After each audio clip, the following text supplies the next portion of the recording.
Good morning, everybody. Thanks for coming down. I know it's early and you got lots to do. Basically, just want to run through the Pathways program that we're running here at Swimming Victoria. A little bit about my role. I'm with Swimming Australia. I'm employed by Swimming Australia. There's 4 of us around the country that work with the states.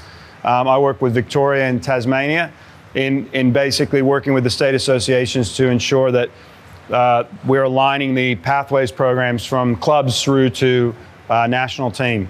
So effectively ensuring that there's a good alignment and the resources that Swimming Australia have can be combined with what the state associations have to provide the best opportunity. So I'll just run through this a little bit, give you a bit of oversight. Any questions you have along the way, feel free to ask.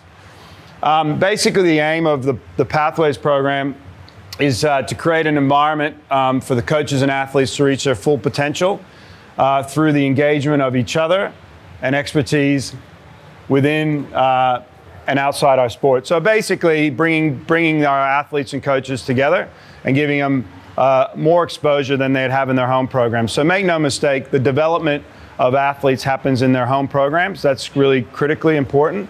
It's what we can do to just expose and enhance those athletes to things, and coaches, importantly, to coaches, to things that are going to help them further themselves through the pathway. So this is the overview of the pathway that we have, and what you'll see here is this is what the states take care of, and this is where Swimming Australia takes involvement. So what you have with the junior talent and district country programs, junior talents, that 11, 12-year-old girls, 12, 13-year-old boys. So we look to pick those kids off of state championships results, short course, long course. We do that twice through stroke events and IM. And we run 6 activities a year for them. Those are bringing those kids together, and the main focus is on skills. And what we did the last couple of years with the district and country programs was create and provide similar curriculum to the districts which run their own programs. I know we've had Wayne Laws out and running programs for them. So we do that. We provide the curriculum. And the main focus is on skills, right? Skills and medley and technique. Really just the foundational things we think are important. So we really want to influence the coaches and the athletes at this level so they go back into their home programs and can improve. You move to performance. This is based on national age, so kids that are going to national age. That performance program group is built around top 10, so finishing in the finals. So it's becoming a more performance selective group. State Flippers program is based on effectively the selection for, say, an Australian team is based on the top 8 in the world rankings. We work on a percentage of that, so we work backwards. So we're basically lining the kids up on percentages. So there'll be different percentages based on different ages. So that's run here. And then Swimming Australia, which is basically my role within the state, and then also we work collaboratively, is the National Flippers, which is a program around the high end of the age group program, and also some of the open level athletes who are maybe not in the top tier yet, but we want to keep them in the sport. So that's built on a percentage. So these are all online, the selection criteria. What will happen here is we do some things within the state, and we also offer national camps. So this is where they'll start getting exposed to broader activities. So I'll go into programs and run testing with the coaches and athletes, or I'll bring them into the VIS. So they start getting a little bit of exposure to what it's like to be part of a national program.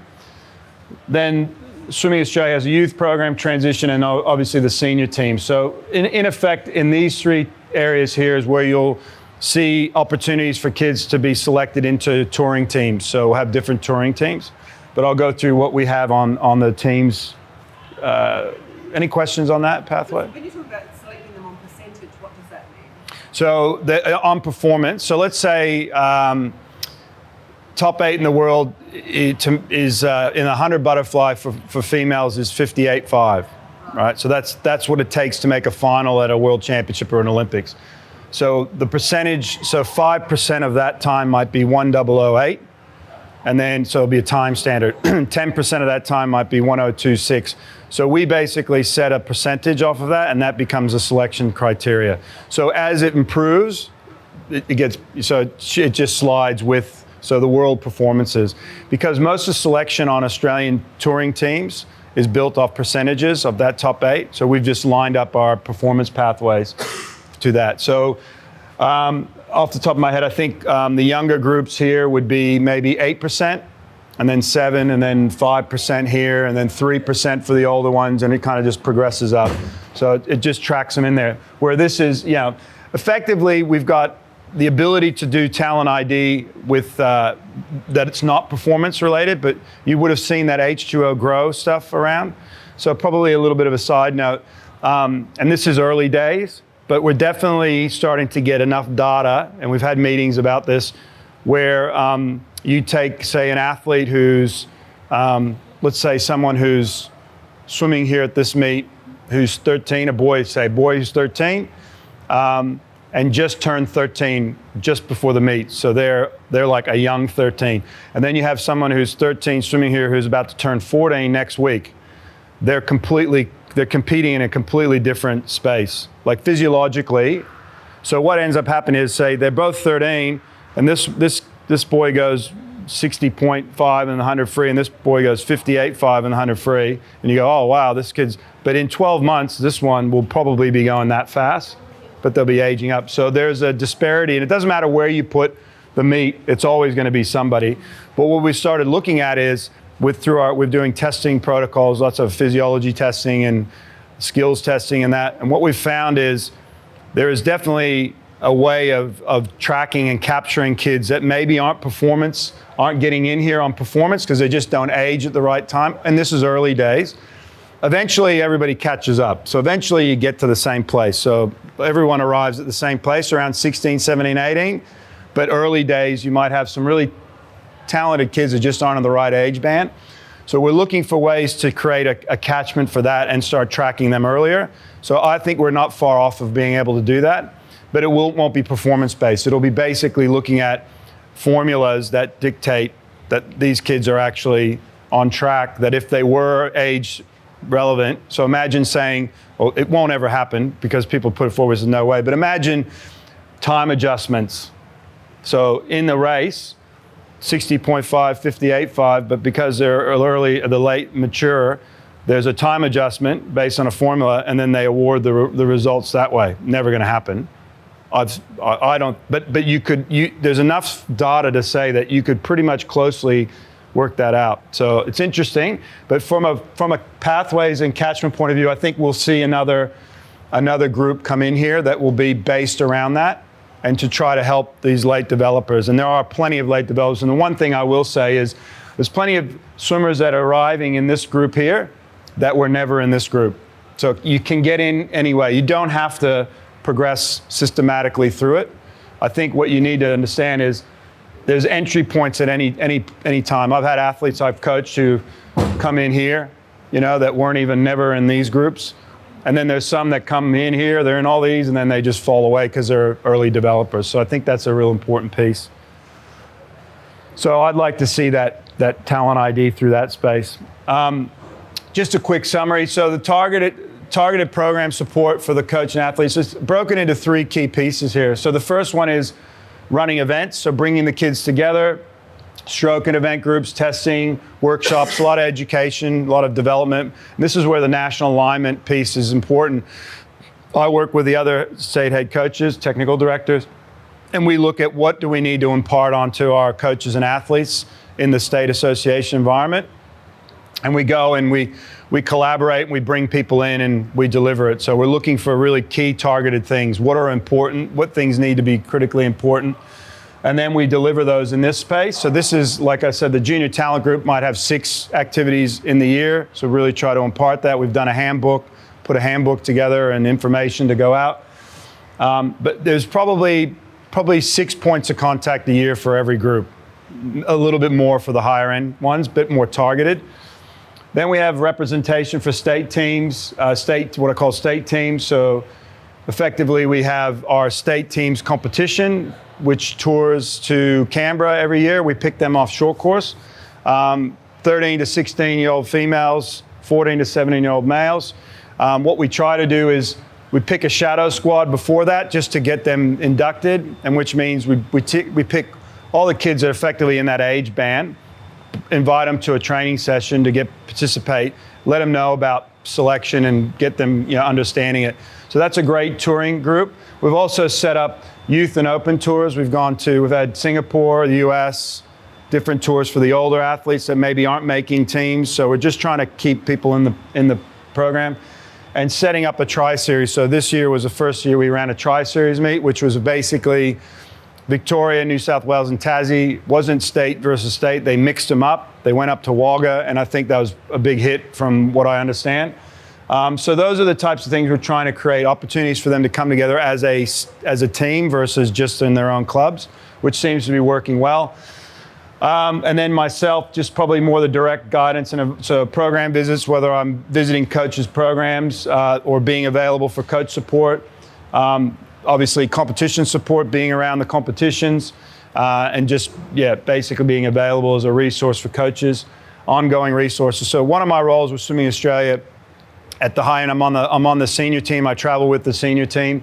I work with the performance coaches as well. So I spend a bit more time in their programs, working alongside them. I'm effectively the second assistant coach on senior team. So when I travel on camps and that, I'm pretty much the backup coach for coaches when they have too many kids in the pool.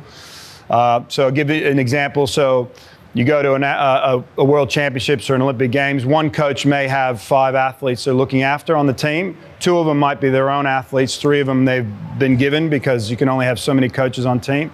Those 3 athletes have their own programs and preparations, so they're away with them for 5 weeks. A lot of times there's competing conflicts as far as who's doing what, when, and where. So I'm the extra hand on the team.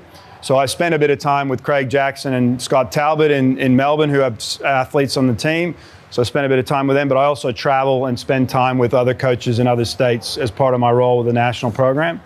So I try to induct coaches that are coming through the pathways into that type of exposure. So some of the coaches who have swimmers on youth teams, I'll go and visit them and spend a bit of time in their environment, get to know how they're going as a bit of an induction. So there's a bit of a pathway there. So that's kind of the 3 things we do. And I'll just give you a broader context of that. This is a team that's delivering it within Victoria. So you've got myself working with Kirsty West, who's on mat leave at the moment, but she's pretty much the pathways manager. At the moment, Josh and Jen are taking that role on as well as their current roles. And Wayne Laws works with me in more of the development space underpinning. So it's kind of a backfill for me with my national duties. And he'll work and cover me when I'm not around. And then you've got Josh and Jen who work Josh works with me on the logistics and setting up events, and Jen as well. So that's the team. I won't bore you with the details, but basically that's my roles as I've explained most of it. Kirsty, Wayne, Josh, selection, communication, logistics. You probably hear from him quite a bit. And Jen, working with the team and the Pathways programs. So just breaking it up into a seasonal, how we look at this, 3 parts to a year for us and when we're delivering things. The blue areas, the September to December, that's really when we want to start. We have state teams in September, and then we're looking at more development for the coaches in that space. And basically, it's a building block. This is where we want to kind of build. We've got state age championships, of course, is important. But effectively, we're trying to build towards this April period, which is the end of the summer season. So it's a bit of an important piece. So that's where having state age championships in December, kids that are, say, qualifying for national age, they'll have to have a peak performance here and then back into work and keep going. But as the season's laid out, moving through Jan to April, really around skills, preparation for competitions, so consolidating what they do. And then in the green, this is where we do a lot of our activities in the winter periods.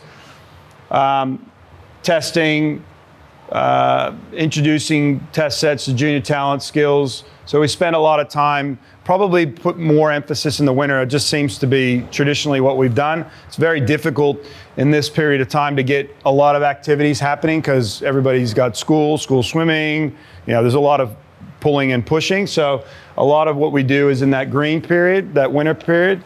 And we try to drag it into the blue as well. So we keep that going. So we look at it in 3 sections. So when we sit down to set the calendar, we generally just try to target, just to give you a bit of an overview. So there's a national focus here, and then there's a state. And so we're just trying to make sure those are lined up.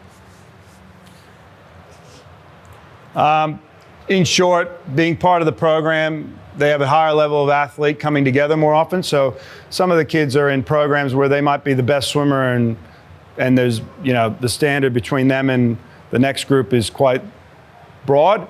What we hope is by exposing them to a broader group of athletes of the same standard, they'll learn a little bit about what they need to do to keep progressing, but they'll also bring that back into their home program. And when they bring it back in their home program, they can influence their group. We also want to make sure that the coaches that are attending will get a broader experience and can do the same, bring that information back and influence their programs. We want to see athletes staying in the sport longer. That's really why we're having a broader engagement for our athletes beyond 18, 19, which we've tended in the history of our sport across the country. Once they hit 18, it's like, unless you're a senior athlete, what's there for you? So we've been really working hard to try to close that gap. More connection with the athletes and coaches. So I think what we've seen in the last 3 years in Victoria, or at least I've seen, and Pete, you might be able to comment, I've seen a lot better collaboration amongst the coaching group. Just seems to be a lot more, and that's really good because, it's really easy for coaches to work in silos. When they work in silos, they limit their ability to develop and learn. By bringing coaches together and having a little bit more of the social interaction and connection, that's really helpful. But I definitely have seen it with the athletes. The athletes seem to have friends beyond their own training groups, which I think is really important because the social connection is what keeps people in our sport. It's very powerful. And just greater insight for me when I go and visit programs. I'm able to go into a program more familiar. So coming together and connecting and working together, get to know people. Then when I go and visit them in programs or I see them in competitions, I just got a little bit more connection with them so I can have more in-depth conversations. So that's what being part of the program is all about. The outcomes for us, the outcomes for Swimming Victoria, and again for Swimming Australia, is an improved standard of coaching athletes and ultimately clubs, leading to greater number of attendance and performance at these competitions and nationals. So really the Pathway program, we're trying to broaden it. So initially when the Pathway programs were in place, we're going back, over 20, 30 years, it was really like grab the medalists and put the medalists in. It was all built only on medalists. So you can imagine the medalists are those 13-year-olds just about to turn 14 so we're trying to broaden it. So by giving the percentages, we're taking away medals. We're saying, because you might be in an event, we might have an athlete who swims in a very strong event and they're finishing 8th in the final. But they're swimming a fast time, so they're really actually going to get picked up into a higher group. So we've done that to broaden the base, and now we're looking, as I said, at more of at maturation selection. Our aim is to create an opportunity to bring as many athletes and coaches together as we can and influence their development so they go back into their home programs and make those programs better. So. And ultimately, the broader we make the base, clearly there's standards, but at the same time, we want to make them achievable, but something that's got to be worked for. So it's that balance between the two. So that's pretty much it from my end. I guess it's questions if you have any, or comments or anything. Do you have any key things that you want us as coaches and the athletes to have if they get selected into that program to be able to do and be able to manage, like skill and stroke stuff as well as psychologically, like mental, whatever you call it? I think the simple message for me is whether it's coach or athletes, particularly that come into the environment that they're coming in wanting to learn something. So from that point of view, it's coming in to find something that they can take away with them. And then the second piece is that they apply that in the home program. And the importance of the kind of the coach-athlete being there together, for me, is that's much easier transform than, say, an athlete coming in and getting something and going back to home program and the coach is not aware of what it is. So I think, as much as I can tell somebody to fix their stroke or whatever it might be, ultimately I'm not there day in and day out to really impose it. So I think for the athlete, it's coming in and wanting to improve.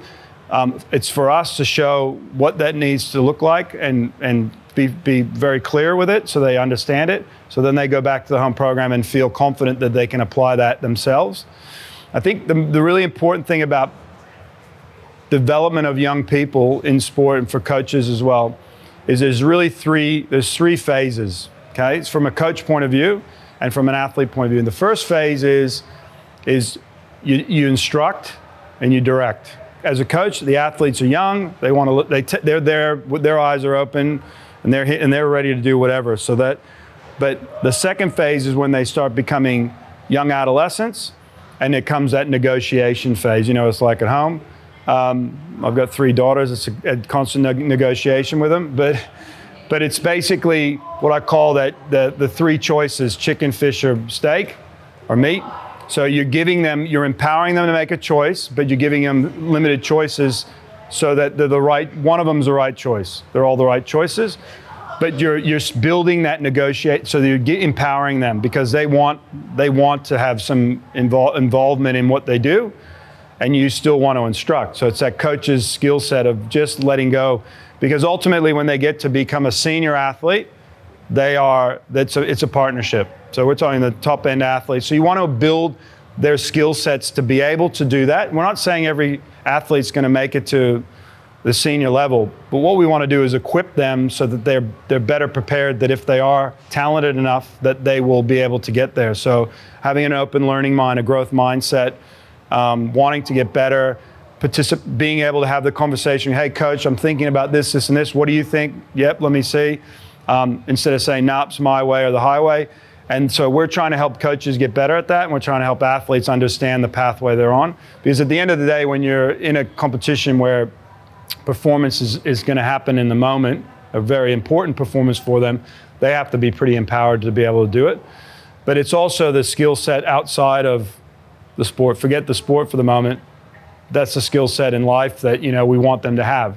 Is that ability to ask for things and empower themselves, participate in decision making, feel confident. I think the big message for me is we're trying to create an environment that prepares the athletes as best we can so they have the best opportunity to reach their full potential. So Also, as a parent, Rohan, and my son swims in Tassie. Okay. HC swim club. Yeah. Oh, yeah. That's right. Yeah. So he's been to the summer camps. Yeah. And stuff. But understanding this program has just been absolutely huge for a shift in the kids' view towards their future as swimmers. And my son particularly, he's finishing in the finals, but 8th, 9th. So Yeah. one of those ones that you're talking about that needs to grow. But Yeah.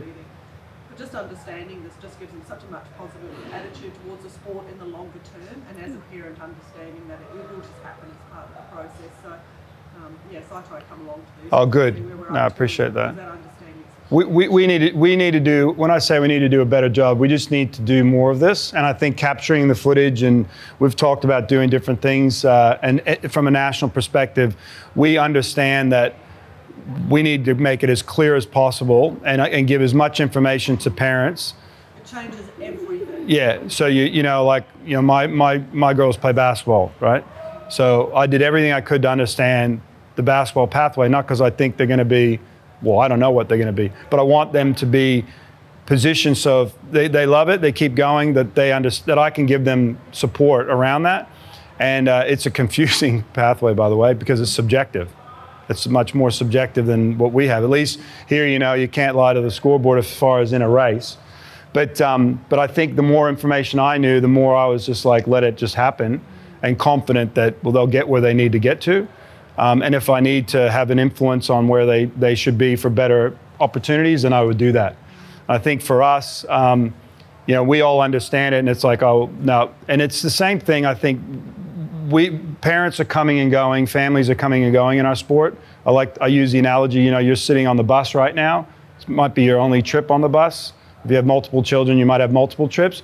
You get on the bus, I know where I'm driving the bus. Some people are comfortable, but you're kind of, where are we going? Is this the right direction? And I thought there was if I inform you of what's happening, but remembering that within a year, 2 years, 3 years, there's a whole new group of people on the bus. And if we're not informing on a consistent basis what's going on, it gets out of hand. And I think when I was coaching in my own program, I made it a very important thing to continue to communicate with parents. This is later in the piece when I got better at it. And I kept everybody up to date. And that way, answer questions before they're asked. But I appreciate the feedback because it does give me something to take back and say, the more clarity we can give, the better chance we have, because we want to retain athletes as long as we can, because I can give you many stories about athletes I've coached who were never even in that pathway and then have gone on to be, to reach heights or even just participate in the sport longer term. So for me, that's important everybody understands that. The early developers, they're super champions now, they got a harder road ahead. They actually do, because they got to sustain that. There's only one way to go. And it's really challenging for them to stay up there, particularly when they're doing it off just talent, right? And they're more mature, physically grown, those types of things. So I appreciate that, but we're endeavoring to do a better job at it and provide more information to parents and the athletes and coaches of, how to navigate. That's good. Thank you. What did you do to yourself? The sessions that have been offered have been fantastic. I'm trying to encourage more of my coaches to come along as well as myself. Yeah. And I just look at it as a great opportunity. And what's happened in Victoria, because it's done, invited all the other coaches in. They've come together. We know each other so much better, and we actually work together a lot better everywhere. Yeah. I think we're very close to really bring, working with ASCA and Victorian and nationally, just in bringing, because it used to be quite a collaborative group back 20 years ago, and it kind of had some separation. And I think to your point, once people feel comfortable, and the key thing is, look, there's so many weekends that everybody's already got busy weekends, so it's really challenging to keep putting things on. But if we do it enough, there'll be a weekend that you're available, and that's probably the key. And to try to find the right time, but also if it's worthwhile, people will make time for it. And I think for coaches, we're trying to align these development opportunities with reaccreditation and upskilling and all the things that align with your education, which is important because they have to keep doing that. The earlier I can put it in my calendar. Yeah. Yeah. So we've got a national calendar. Well, look, I got to wrap up. I think we got to get out of here. But if you got, I'm contactable anytime if you want any questions or comments or anything like that. Really appreciate your time this morning. Enjoy your coffee. Thank you.